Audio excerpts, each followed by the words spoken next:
नमस्कार, SBT news में आपका स्वागत है। पेश है 3 अप्रैल बुधवार सुबह 11:15 बजे। राजस्थान की बड़ी खबरें। नाकाबंदी पर पुलिस ने यूपी नंबर की बस को रुकवाकर तलाशी ली तो 3 युवकों के पास से 1,54,00,000 रुपए से ज्यादा का कैश मिला। इसके अलावा 3 चेक मिले जिनकी कुल राशि 4 लाख रुपए है। युवकों से इस भारी कैश के बारे में पूछताछ की गई तो वे ठोस जवाब नहीं दे सके। प्रशासन ने रकम जब्त कर ली है। मामला झुंझुनू जिले के चिड़ावा थाना इलाके का है। झुंझुनू जिला स्पेशल टीम व फ्लाइंग सर्विलेंस टीम ने आदर्श आचार संहिता की पालना में मंगलवार सुबह बड़ी कार्रवाई की। 3 युवकों से 1,54,90,600 रुपए कैश और 3 चेक जब्त किए जिनकी कुल राशि 4 लाख रुपए है। राजस्थान के पूर्व मुख्यमंत्री अशोक गहलोत और कांग्रेस प्रदेश अध्यक्ष गोविंद सिंह डोटासरा भी जेल जाएंगे। मुझे लगता नहीं ये जेल जाने से बच पाएंगे। जेल जाने से बचने के लिए ये जुगत लगा रहे हैं। ये सभी बातें प्रदेश सरकार में मंत्री मदन दिलावर ने कही। टोंक सवाई माधोपुर लोकसभा क्षेत्र से भाजपा प्रत्याशी सुखबीर सिंह जौनपुरिया मंगलवार को नामांकन दाखिल किया। इसके बाद शिक्षा मंत्री मदन दिलावर ने भाषण दिया। इस दौरान उन्होंने कांग्रेस को आड़े हाथों लिया। नामांकन में दिए शपथ पत्र के अनुसार 5 साल में जौनपुरिया के पास करीब 10.25 करोड़ रुपए की संपत्ति बढ़ी है। इस दौरान मुख्यमंत्री दिया कुमारी, शिक्षा मंत्री, बीजेपी प्रदेश महामंत्री जितेंद्र गोठवाल आदि कांग्रेस पर जमकर हमला बोलते हुए तीसरी बार जौनपुरिया को जिताने का आह्वान भी किया है। लोकसभा चुनाव को लेकर प्रचार प्रसार में प्रत्याशी अपनी पूरी तरह से ताकत झोंक रहे हैं। बीजेपी प्रत्याशी कैलाश चौधरी ने नामांकन पत्र दाखिल कर दिया। वहीं आज 3 अप्रैल को कांग्रेस प्रत्याशी उम्मेदाराम बेनीवाल नामांकन भरेंगे। इस नामांकन सभा में प्रदेश अध्यक्ष गोविंद सिंह डोटासरा, पूर्व सीएम अशोक गहलोत आएंगे। वहीं निर्दलीय प्रत्याशी रविंद्र सिंह भाटी की नामांकन सभा व रैली 4 अप्रैल को है। बाड़मेर सीट पर 2014 लोकसभा चुनाव जैसा त्रिकोणीय मुकाबला तय माना जा रहा है। आगामी दिनों में पीएम नरेंद्र मोदी सहित बड़े नेताओं के आने का प्रोग्राम बन रहा है। लोकसभा क्षेत्र से भाजपा प्रत्याशी अर्जुन राम मेघवाल ने राजस्थान सरकार के कैबिनेट मंत्री सुमित गोदारा, श्री डूंगरगढ़ विधायक ताराचंद सारस्वत, विश्वकर्मा कौशल विकास बोर्ड चेयरमैन राम गोपाल सुथार और पूर्व प्रधान छालू सिंह शेखावत के साथ श्री डूंगरगढ़ विधानसभा क्षेत्र के पुंदलसर, रीडी, बाना, उपनी, कल्याणसर, बापेयू, राजेडू, लिखमीसर, सावंतसर, सुरसर, टेऊ, दुलचासर, गोपालसर और देराससर में चुनावी सभाओं को संबोधित कर वोट मांगे। बुलंदशहर में आयोजित ग्रामीण चौपाल में भाजपा प्रत्याशी मेघवाल ने मोदी सरकार के 10 वर्ष के कार्यकाल में रेल, सड़क, बिजली, कृषि एवं कृषक कल्याण के क्षेत्र में कराए गए कार्यों का उल्लेख किया। जयपुर में ऑर्गन ट्रांसप्लांट के लिए फर्जी एनओसी के मामले में एसीबी ने मंगलवार को फोर्टिस अस्पताल में सर्च किया। इस दौरान एसीबी ने फोर्टिस अस्पताल से ऑर्गन ट्रांसप्लांट की 20 से ज्यादा फाइलें जब्त की। एसीबी ने फोर्टिस अस्पताल के ऑर्गन कोऑर्डिनेटर विनोद सिंह के चैम्बर में तलाशी ली। इस दौरान एसीबी को अस्पताल से कई अहम दस्तावेज मिले। एसीबी ने ईएससीसी अस्पताल से भी ऑर्गन ट्रांसप्लांट की 15 फाइलें जब्त की है। एसीबी डीआईजी डॉक्टर रवि ने बताया कि अब तक की जांच में सामने आया है कि आरोपियों ने नेपाल, बांग्लादेश, कंबोडिया के लोगों को फर्जी एनओसी देकर उनका ट्रांसप्लांट किया था। एसीबी के पास कई अहम जानकारी है जिससे पता चलता है कि प्रदेश में पिछले 3 साल में इन बदमाशों ने 1000 से ज़्यादा फर्जी सर्टिफिकेट बनाए जिससे अस्पताल के डॉक्टर्स ने ऑर्गन ट्रांसप्लांट किए। लोकसभा चुनाव के दूसरे चरण के नामांकन का दौर जोर पकड़ने लगा है। मंगलवार को भाजपा कांग्रेस के कई बड़े नेताओं ने नामांकन दाखिल किया। इनमें जोधपुर लोकसभा सीट से कांग्रेस प्रत्याशी करण सिंह उच्चारड़ा, चित्तौड़गढ़ से भाजपा प्रत्याशी सीपी जोशी, टोंक सवाई माधोपुर से भाजपा कैंडिडेट सुखबीर सिंह जौनपुरिया, अजमेर से भाजपा उम्मीदवार भागीरथ चौधरी, पाली से कांग्रेस प्रत्याशी संगीता बेनीवाल, झालावाड़ बारां सीट से भाजपा कैंडिडेट व पूर्व सीएम वसुंधरा राजे के बेटे दुष्यंत सिंह, जालौर से बसपा प्रत्याशी लाल सिंह धानपुर आदि शामिल हैं। नॉमिनेशन करने की आखिरी तारीख 4 अप्रैल है।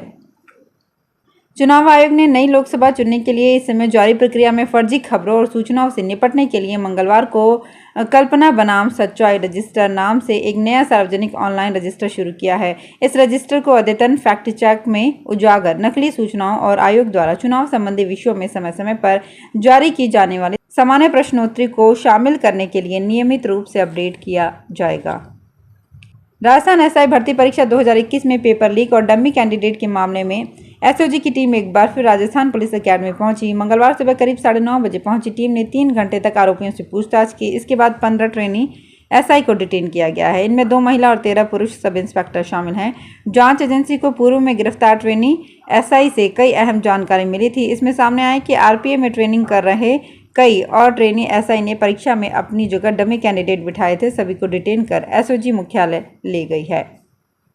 भारतीय खाद्य सुरक्षा और मानक प्राधिकरण ने सभी e commerce food business operator से अपनी वेबसाइट्स पर बेचे जा रहे खाद्य उत्पादों का उचित वर्गीकरण सुनिश्चित करने के लिए कहा है। केंद्रीय स्वास्थ्य एवं परिवार कल्याण मंत्रालय ने मंगलवार को यहां बताया कि FSSAI ने निकटतम श्रेणी डेयरी आधारित पेय मिश्रण या अनाज आधारित पेय मिश्रण के तहत लाइसेंस प्राप्त खाद्य उत्पादों पर संज्ञान लिया है, जो स्वास्थ्य पेय, शक्ति पेय श्रेणी के तहत ई-कॉमर्स वेबसाइट्स पर बेचे जा रहे हैं।